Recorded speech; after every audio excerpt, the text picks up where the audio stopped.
Kawasan ekonomi khusus Kabupaten Sorong yang telah diresmikan Presiden beberapa tahun lalu hingga saat ini belum optimal beroperasi karena pelabuhannya belum siap.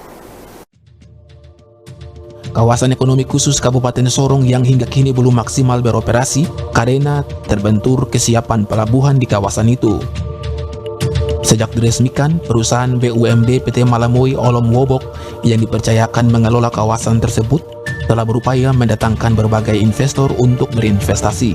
Sayangnya, upaya perusahaan plat merah milik Pemda Kabupaten Sorong itu tidak diimbangi dengan bidang penunjang lainnya, seperti pelabuhan yang mestinya dibangun PT Pelindo.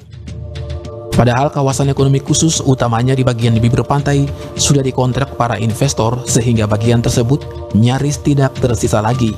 Karena umumnya investor yang berminat invest di KEK itu kegiatannya berhubungan langsung dengan angkutan kapal laut.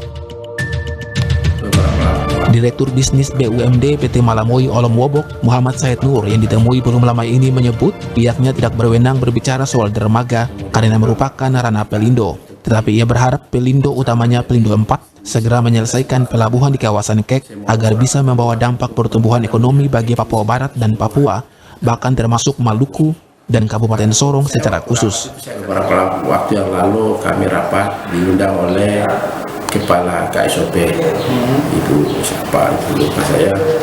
Kemudian di dalam rapat itu kita akan membentuk tim bersama, jadi semua lintas itu akan terlibat. Semua unsur akan terlibat untuk bagaimana melihat KEK ini secara keseluruhan dan pelabuhan secara khusus.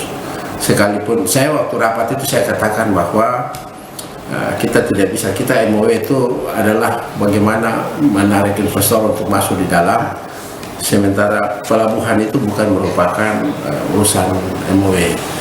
Jadi nanti kalau memang di dalam ini sudah berjalan, maka MOW akan menyampaikan ini kepada Kementerian Perhubungan kira-kira bagaimana. Apakah kalau memang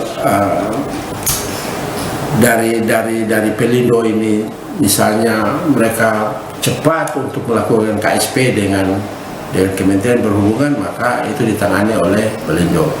Tapi kalau memang kelihatannya masih banyak prosedur, maka kita kembalikan kepada Kementerian Perhubungan. Saya katakan bahwa Semi Finjalang CWM Channel.